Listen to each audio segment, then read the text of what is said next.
Vamos a cambiar de tema, nos vamos a meter en el tema tributario, muy importante, necesario de conocer los detalles. Y nos acompaña José Castillo Carazas, él es especialista en temas tributarios de Focus Asesores Patrimoniales.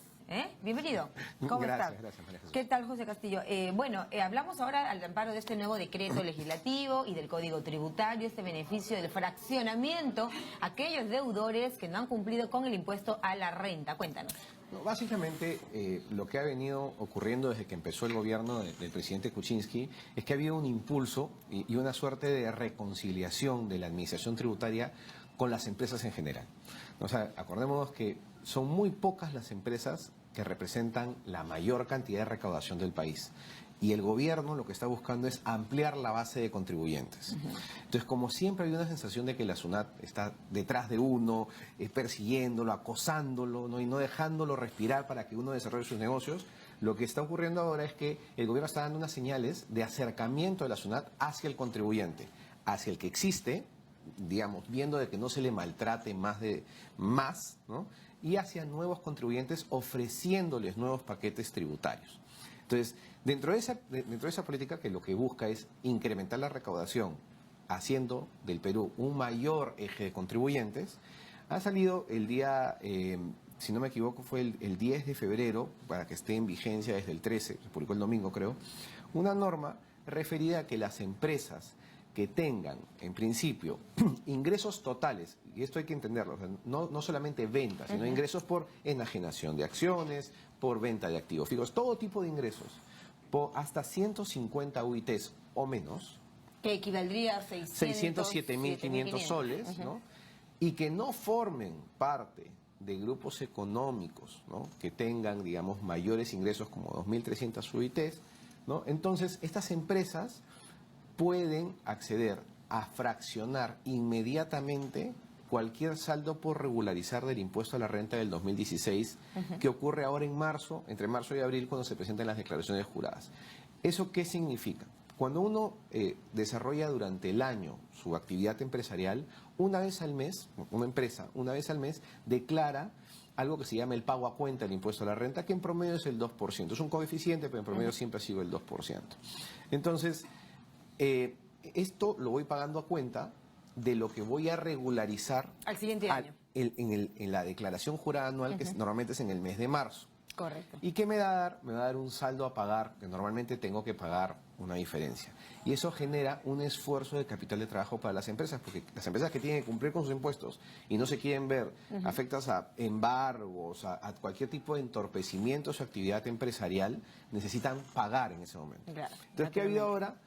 Le están diciendo, mira, en años anteriores, cuando tú tenías que regularizar este saldo, tenías que esperar unos meses a que se cargue el sistema, que aparezcan los valores y que te puedas acoger un fraccionamiento que yo, SUNAT, iba a evaluar y después te iba a responder hasta dónde te daba el fraccionamiento. Perfecto. Ahora no. Ahora, si tienes estas condiciones que, por ejemplo, tienes ingresos por menos de 607.500 y has cumplido con tus declaraciones y además no tienes montos relevantes, o sea, mayores a 5% de UNIT en la cuenta de detracción, porque ¿qué es la cuenta de detracción? La cuenta de detracción es la cuenta donde van todos los IGBs que te depositan tus clientes y que sirve para pagar el IGB u otros impuestos. Entonces no es lógico que si me tienes que pagar impuestos a mi SUNAT y tienes plata que me la tendrías que utilizar, te fracciones sin antes haber utilizado esa plata. Ya, pero este beneficio va en todo caso, entiendo mucho a esa cuota impagada, a las empresas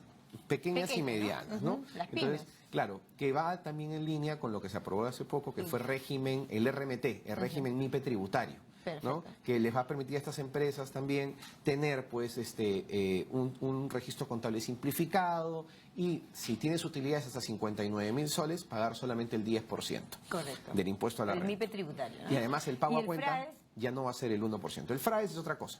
El FRAES va dentro de lo que se conoce como el programa de gobierno para hacer caja, ¿no? Entonces, como estoy bajando los impuestos y posponiendo algunos pagos, obviamente tengo que ver mecanismos para afrontar un potencial déficit de recaudación si es que la gente no se pone las pilas. Entonces, ¿qué hago? Genero campañas.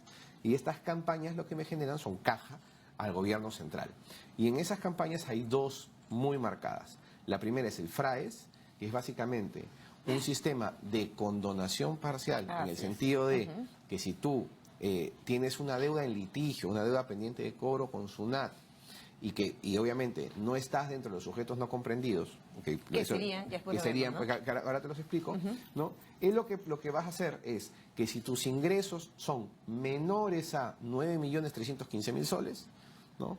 Puedes fraccionarte hasta en 72 meses y vas a tener algunos beneficios, como por ejemplo, te voy a condonar los intereses, las multas, ¿no? Que se hayan generado sobre tu deuda. Entonces, una deuda tributaria está compuesta por el tributo emitido, la multa y los intereses sobre la multa y sobre el tributo emitido. Entonces te voy a condonar bajo una escala, dependiendo cómo me pagues, ¿no es cierto? Las multas y los tributos, las multas y los intereses, y además, si me pagas en cash, te voy a dar un premio adicional sobre el tema. Entonces es una super campaña, que obviamente tiene que generar impactos de confianza, y sobre todo ahora que el gobierno está pasando por una crisis de confianza que se está reflejando en las encuestas, esto debería generar un tema. Entonces, perfecto. Vamos al decreto legislativo 1257, que habla también, ¿no es cierto? No sé si la palabra ideal sería condonación o extinción, ¿no es cierto? De la deuda tributaria hasta 3.950 soles automáticamente. Sí. Una de las cosas que han sacado es que si te quedó un saldito por ahí de pagar, y ese saldito es equivalente a un importe menor o igual a 3.950 soles, la SUNAT te lo va a condonar automáticamente. En el impuesto a la renta, ¿no? En el impuesto a la renta. En el impuesto a la renta, en cualquier tributo pendiente, con excepción... 3.950 soles. Menos de ese monto, automáticamente se procede a la condonación. Hay algunas excepciones. Ajá, es lo que queremos ver. ¿Cuáles son las deudas que no son extinguibles? Así tengas 3.950 o menos. Las deudas de ONP o de salud. ¿No? Las segundas, aquellas deudas que están incorporadas en procesos concursales, porque ya están reprogramadas, ¿no? O ya están en un proceso de reprogramación. En un proceso concursal. ¿Dónde? ¿Qué podría pasar con tus activos? Es que el proceso concursal puede ser que estás en concurso preventivo, en reestructuración o en liquidación. Eso ya tiene un escenario distinto, ya escapa de Aquí no se pueden acoger al beneficio de la condonación. No, y tampoco te puedes acoger sobre los pagos a cuenta del 2016, porque como hablábamos, estos se liquidan en el 2017. Entonces, para eso vas a tener que evaluar si estás dentro de los 607.000 soles de ingresos para poder acogerte al fraccionamiento, ¿no? Básicamente son esos, también hay y las retenciones de distinto carácter de percepciones, ¿no? Retenciones, ¿no? Sí, pero básicamente es lo otro, ¿no? Pero no deja de ser una buena noticia y alentadora, ¿no es cierto? Esta extinción de deuda tributaria hasta este monto automáticamente. ¿Cuáles son los casos que en todo caso sí proceden? No, básicamente cualquier deuda que esté en cualquier escenario prejudicial, judicial, con la SUNAT. ¿Qué pasa si hace si cumple, ¿no es cierto?, con esta obligación tributaria, pero fuera de fecha? No importa, pues si ya la cumpliste ya no existe. Ya, perfecto. O sea, ya no tienes el descuento. ¿Podría darse el caso de empresas que hagan la declaración fuera de fecha? Tú te refieres a la primera, a la que si te puedes fraccionar. Sí, o sea, en realidad lo que tienes que hacer es declarar en fecha. No siempre se cumple, ¿no? Bueno, pero para eso ya pues la SUNAT ha publicado por todos lados los calendarios de fecha. Ya la gente tiene que ser un poquito responsable. Además, normalmente las empresas tienen su contador y esos contadores al lado de su computadora tienen un almanaque. Y un cronograma bien claro que tiene que cumplir. Exacto. Entonces, asumiendo que cumples, puedes, acogerte de inmediato, o tienes unos plazos después de 5 días hábiles o a partir del 1 de mayo, ¿no? Para que tengas ese rol de fraccionamiento. Lo que ocurre es que hay empresas que dicen, oye, ¿para qué voy a tomar el fraccionamiento si en unos días me va a entrar la caja? Claro, entonces voy a poder ya cumplir. lo pago. Y al declarar se evitan la multa, que es importante. ¿De cuánto? ¿No? Es que la multa depende. Hay una multa por no declarar, hay multas por declarar datos falsos, hay una serie de escalas de multa. Pero en este caso la multa básica es una OIT, entonces ya te estás ahorrando 4.000 soles. Exactamente, ¿no? Ya 4.050 creo, sí, ¿no? 4.050, sí. 4.050 soles ahora en este año. Bueno, muy bien, entonces las MIPES podrán declarar y fraccionar este impuesto a la renta, ¿no? El monto máximo para las agilizaciones de 607.000. Pero quizás lo que hay que precisar es que, ya que estamos hablando del paquete total de condonación que está haciendo el gobierno, ¿no? Y que obviamente los peruanos tenemos que aprovechar, porque estas cosas no pasan todos los días. El último FRAES, que es el equivalente a un RECID, fue en la época de Toledo, en el 2001, creo 2002. ¿No? O sea, me imagino pasó 15 años, ¿no? Porque normalmente los gobiernos no deben estar a favor de las condonaciones o los fraccionamientos especiales de este tipo, porque haría que la gente espere siempre, Claro, es una que de estrategia, cuando ¿no? en cuando exactamente. ¿No? Entonces hay que aprovecharlo, pero hay uno en particular que sí me parece interesante porque está dirigido a la formalización, que es digamos, lo que va a haber es que es el sinceramiento patrimonial y la repatriación de capitales.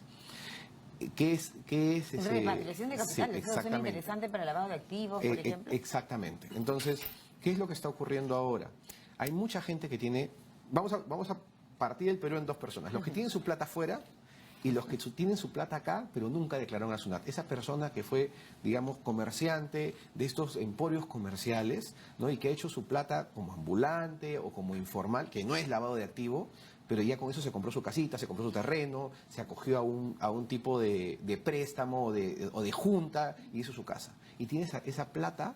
Pero ¿cómo podrían tener un préstamo bancario, digamos, o hipotecario si es que Pero no es que a veces los préstamos en el Perú no todos son bancarios. Ah, eso sí, también las cajas o de pronto... Exactamente, y además los bancos hace mucho tiempo con las microfinanzas entendieron que la informalidad también es un vehículo... Y que la informalidad muchas veces es la formalidad para ellos, ¿no? Exactamente, y cumplen más que el formal, porque el formal no cumple y después sale, el informal es la única opción que tiene. Correcto. Entonces, para esta gente que tienen estos bienes que están, digamos, hechos sobre ingresos que no declararon esa oportunidad, tienen la oportunidad de formalizarlos, pagando el 7% del capital, del valor del inmueble.